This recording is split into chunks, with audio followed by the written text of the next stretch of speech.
कैसे हैं मेरे प्यारे दोस्तों।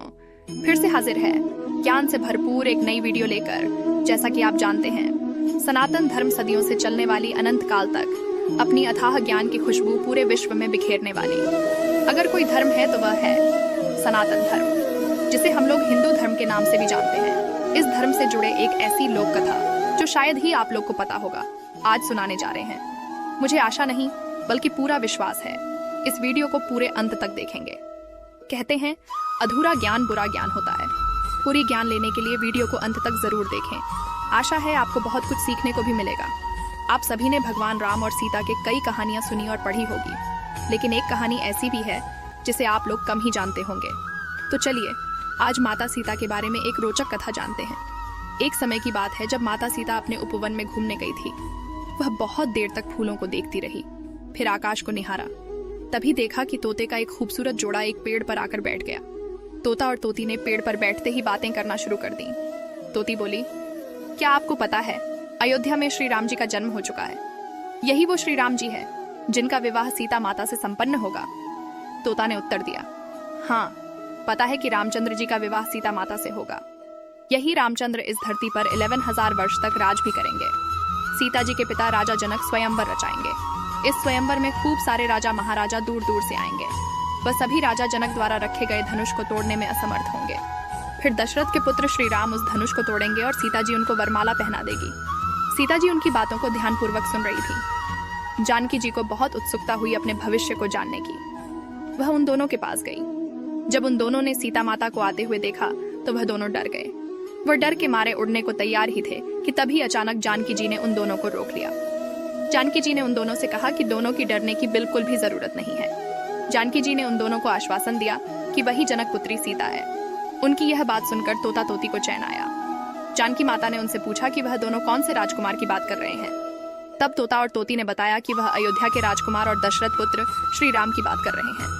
माता सीता ने पूछा कि जिस धनुष की तुम बात कर रहे थे, क्या उसे कोई नहीं तोड़ पाएगा?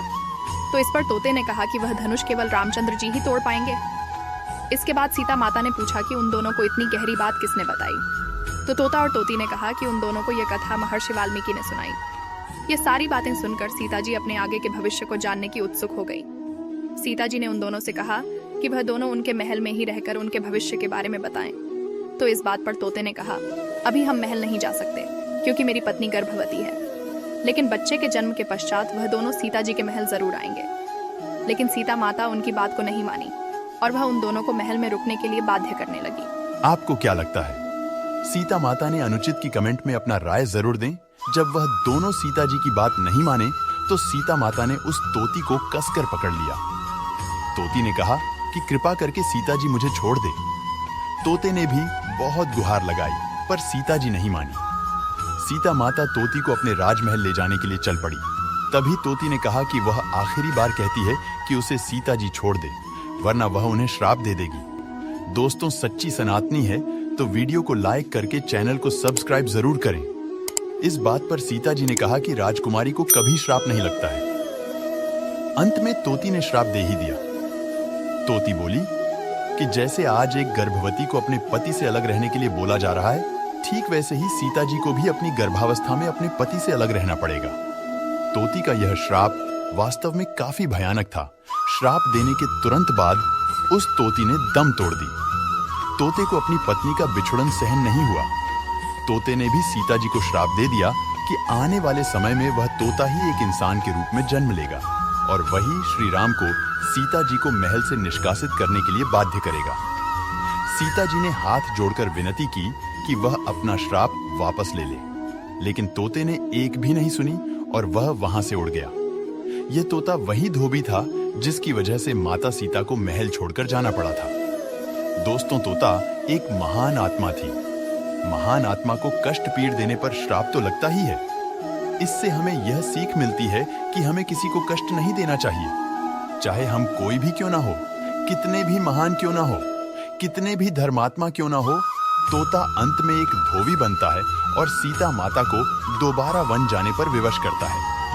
धोबी के कर्म दुनिया के नजरों में अनुचित माना जाता है, जिससे हमें सीख मिलती है। हमें क्षमा करके अपनी उदारता को दिखाना चाहिए, क्योंकि क्षमा से उत्तम कोई धर्म नहीं। आप लोग कमेंट में अपना राज जरूर दें। सीता माता को श्राप देना चाहिए या न देना चाहिए? आशा करता हूं वीडियो आपको बहुत अच्छा लगा होगा। वीडियो देखने के लिए बहुत बहुत धन्यवाद। भगवान आपकी हर इच्छा को पूर्ति करे। चैनल को सब्सक्राइब करते चलें।